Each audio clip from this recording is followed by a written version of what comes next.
सूत जी बोले, हे नैमिषारण्य निवासी मुनियों, ब्रह्मा के इस वचन को सुनकर नारद ने पुनः पापों को नष्ट करने वाली कथा पूछी।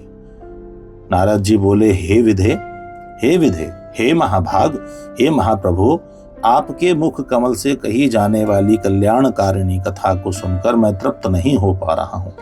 हे विश्व सृष्टा, सती की कीर्ति से युक्त शिवजी के कल्याणमय तथा दिव्य उस संपूर्ण चरित्र को कही, मैं उसे सुनना चाहता हूं। दक्ष की अनेक पत्नियों में से शोभामयी सती किस प्रकार उत्पन्न हुई और हर ने किस प्रकार स्त्री से विवाह करने का विचार किया। पूर्व काल में सती ने दक्ष पर क्रोध से किस प्रकार अपने शरीर का त्याग किया, पुनः किस प्रकार हिमालय की कन्या पार्वती हुई और किस प्रकार से प्रकाश में आई। पार्वती का कठोर तप तथा उनका विवाह किस प्रकार हुआ, फिर वे कामदेव का नाश करने वाले शिव की अर्धांगिनी कैसे हुई। हे महामते, इन सब बातों को आप विस्तार के साथ कहिए। आपके समान संशयों को दूर करने वाला कोई दूसरा न तो है और ना ही होगा। ब्रह्मा जी बोले, हे मुने, शिव तथा सती के परम पावन दिव्य एवं गुह से गुहतम तथा परम कल्याणकारी चरित्र को सुनिए। हे मुने, पूर्व काल में परोपकार के लिए विष्णु द्वारा महान भक्ति से पूछे जाने पर शिवजी ने भक्तवर विष्णु से इसका वर्णन किया था। हे मुनि श्रेष्ठ, इसके बाद मैंने भी यह कथा शिव भक्तों में श्रेष्ठ बुद्धिमान विष्णु से पूछी। तब उन्होंने प्रीति पूर्वक विस्तार से मुझसे कहा था, मैं सभी कामनाओं का फल प्रदान करने वाली एवं शिव के यश से युक्त उस प्राचीन कथा को आपसे कहूंगा। पहले भगवान शिव निर्गुण, निर्विकल्प, रूपहीन, शक्ति से रहित, चिन्ह मात्र एवं सत असत से परे थे। फिर हे विप्र, वे प्रभु सगुण, द्विरूप, शक्तिमान, उमा सहित दिव्य आकृति वाले, विकार रहित तथा परात्पर हो गए। हे मुनि सत्तम, उनके वामांग से विष्णु, दक्षिणांग से मैं ब्रह्मा तथा हृदय से रुद्र की उत्पत्ति हुई। मैं ब्रह्मा सृष्टि करने वाला और विष्णु पालन करने वाले तथा रुद्र स्वयं लय करने वाले हुए। इस प्रकार सदाशिव के 3 रूप हुए। लोक पितामह मुझ ब्रह्मा ने उन्हीं सदाशिव की आराधना कर देव, दैत्य, मनुष्य आदि समस्त प्रजाओं की सृष्टि की।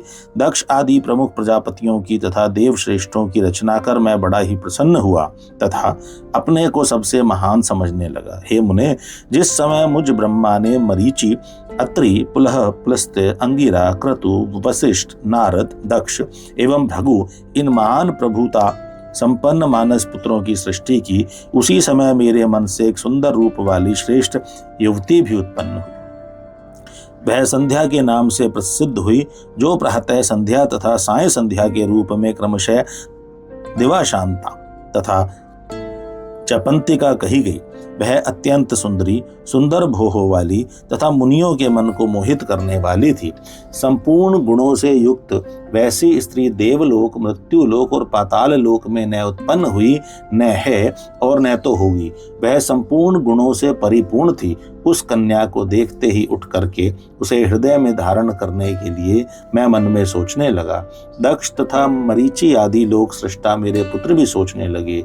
हे मुनि सत्तम, मैं ब्रह्मा अभी इस प्रकार सोच ही रहा था कि उसी समय एक अत्यंत अद्भुत एवं मनोहर मानस पुरुष उत्पन्न हुआ। हे तात, वह पुरुष तत्व सुवर्ण के समान कांति वाला, स्थूल वक्ष स्थल वाला, सुंदर नासिका वाला, सुंदर तथा गोल उरु कमर जंघा वाला, काले तथा घुंघराले बालों वाला, आपस में मिली हुई भुहों वाला, पूर्ण चंद्रमा के समान मुख वाला, कपाट के समान विस्तीर्ण छाती वाला, रोमराजी से सुशोभित, बादल पर्यंत ऊंचे गजराज की समान आकृति वाला, महास्थूल तथा नील वर्ण का सुंदर वस्त्र धारण किए, रक्त वर्ण के हाथ, नेत्र, मुख, पैर और अंगुलियों वाला, पतली कमर वाला, सुंदर दांतों वाला, मतवाले हाथी की सी गंध वाला, खिले हुए कमल के पत्र सदृश नेत्रों वाला, अंगों पर लगे हुए केसर से नासिका को तृप्त करने वाला, शंख के समान गर्दन वाला,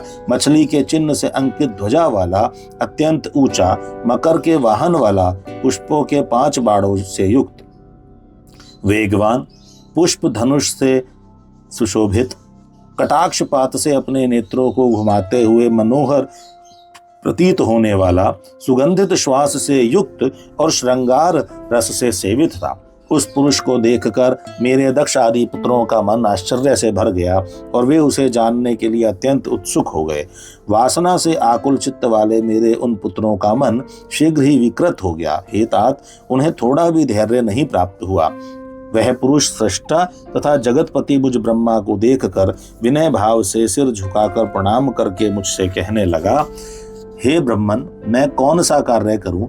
मुझे जो कर्म करणीय हो उस कर्म में मुझे नियुक्त कीजिए। हे विधाता, आप मेरे मान्य पुरुष हैं, मैं आपकी आज्ञा का पालन करूं, यही उचित है तथा इसी से मेरी शोभा भी होगी। मेरे लिए जो अभिमान योग्य स्थान हो तथा जो मेरी पत्नी हो उसे मुझे बताइए। हे त्रिलोकेश, आप जगत के पति हैं। ब्रह्मा जी बोले, उस महात्मा पुरुष के इस वचन को सुनकर मैं ब्रह्मा अत्यंत आश्चर्यचकित हो गया और थोड़ी देर तक कुछ नहीं बोला। फिर मन को नियंत्रित कर और आश्चर्य का परित्याग करके उस कामदेव को बताते हुए कहने लगा, तुम अपने इस स्वरूप से और पुष्पों के 5 बाणों से सभी स्त्री तथा पुरुषों को मोहित करते हुए संतान सृष्टि की रचना करो। इस चराचर त्रिलोकी में जीव तथा देवता आदि कोई भी तुम्हारा लंघन करने में समर्थ नहीं होंगे। हे पुरुषोत्तम, मैं वासुदेव अथवा शंकर भी तुम्हारे वश में रहेंगे। अन्य प्राणधारियों की तो बात ही क्या, तुम गुप्त रूप से प्राणियों के हृदय में प्रवेश करते हुए स्वयं सबके सुख के कारण बनकर सनातन सृष्टि करो। समस्त प्राणियों का विचित्र मन तुम्हारे पुष्प बाणों का सुख पूर्वक भेदने योग्य लक्ष्य होगा। तुम सभी को सदा उन्मत्त करने वाले होंगे। मैंने सृष्टि में प्रवृत्त करने वाला यह तुम्हारा कर्म कह दिया है। ये मेरे पुत्र तत्वपूर्वक तुम्हारे नामों का वर्णन करेंगे। ब्रह्मा जी बोले, हे सुरश्रेष्ठ, ऐसा कहकर अपने पुत्रों के मुख की ओर देखकर क्षण भर के लिए मैं अपने पद्मासन पर बैठ गया।